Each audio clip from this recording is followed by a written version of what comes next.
Assalamualaikum warahmatullahi wabarakatuh.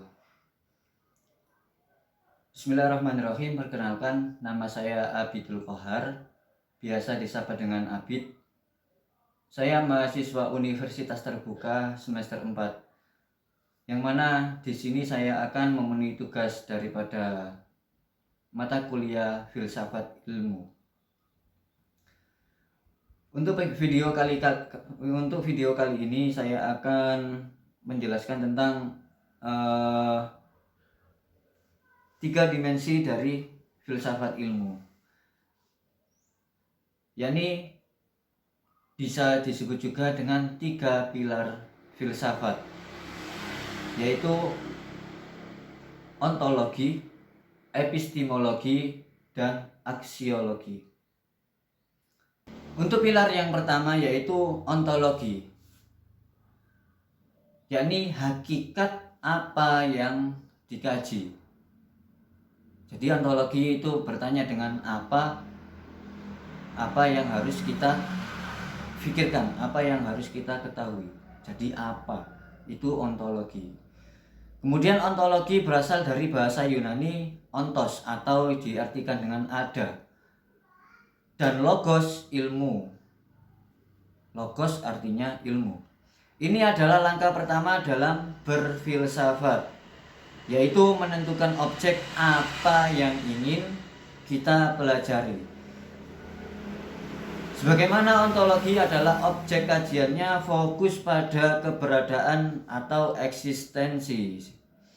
Apakah objek tersebut bisa bersifat material atau spiritual?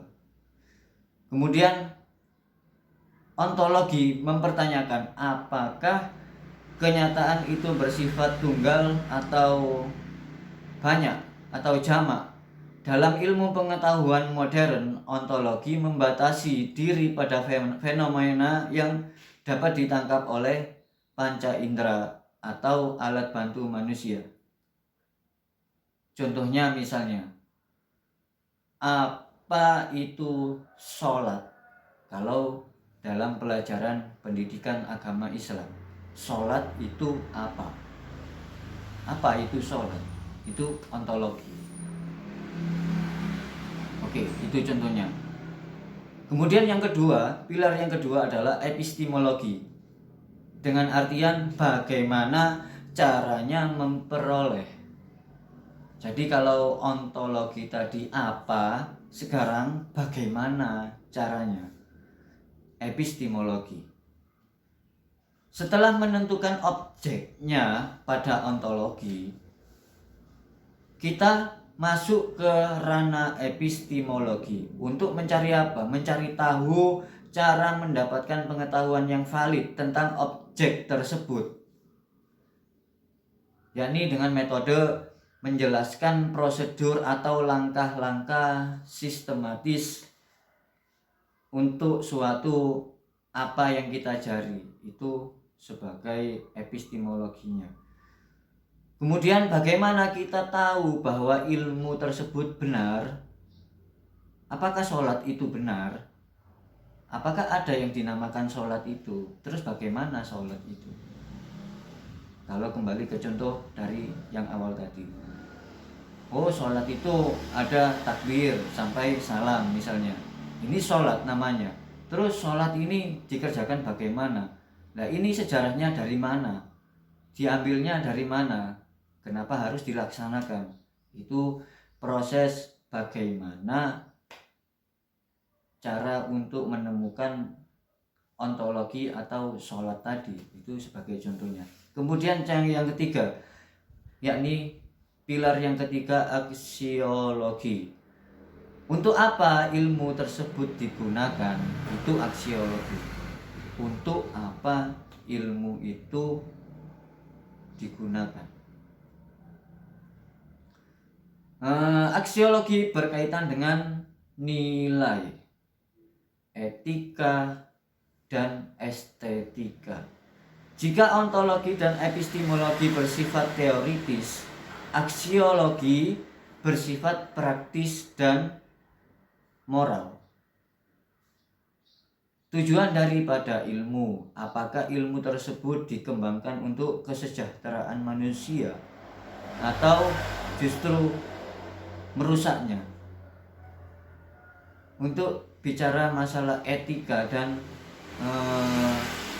netralitasnya, membahas apakah ilmu itu bebas nilai atau terikat nilai. Nah, jadi bebas atau terikat dalam suatu nilai. Di sini ilmuwan dituntut untuk memiliki tanggung jawab moral atas temuannya. Misalnya seperti yang saya bahas pada ontologi yang awal, yakni contoh sholat. Sholat itu bagaimana? Bagaimana caranya? Bagaimana ditemukannya? Sampai pada etikanya kita melaksanakan sholat itu, apakah benar-benar sholat ini mampu untuk mensejahterakan yang melaksanakan sholat.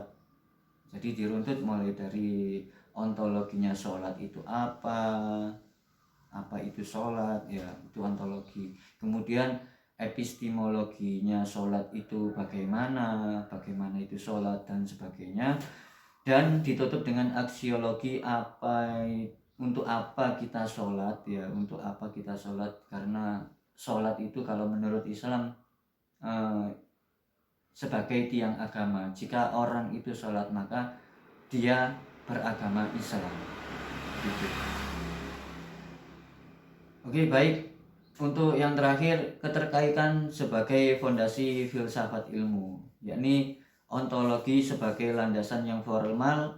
Yang ditanyakan adalah apa yang ingin diketahui, apa yang ingin kamu ketahui, itu adalah ontologi. Kemudian epistemologi sebagai fokus utamanya adalah landasan suatu proses. Dan pertanyaannya bagaimana cara mengetahui yang ingin diketahui tadi.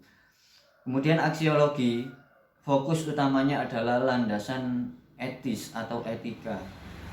Yang pertanyaan dasarnya apa kegunaan pengetahuan tersebut. Kesimpulannya, tanpa ontologi, ilmu kehilangan arah karena tidak tahu apa yang sedang dicari, ya, apa yang sedang dicari. Kemudian tanpa epistemologi, ilmu akan terjebak dalam spekulasi liar. Jadi nalarannya itu nggak berhenti. Bagaimana harus mengetahui prosesnya suatu ilmu itu. Jadi ada pedomannya. Tidak kita harus berpikir liar. Kemudian aksiologi, ilmu bisa menjadi alat yang berbahaya bagi peradaban. Membahas etika, ini sholat kalau nggak ketemu pakemnya.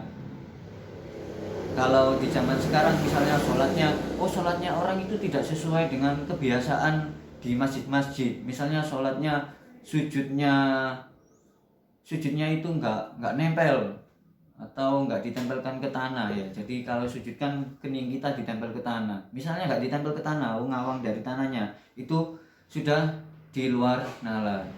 Bahwasannya sujud itu menempel pada tanah atau alas. Begitu. Oke, sekian dari saya. Apabila ada kekurangan dari penjelasan saya, mohon dimaafkan. Mungkin ini sebagai pembelajaran saya untuk upload video pertama kali menjelaskan tentang filsafat ilmu. Baik, terima kasih dari saya Abid, mahasiswa UT Universitas Terbuka Surabaya. Assalamualaikum warahmatullahi wabarakatuh.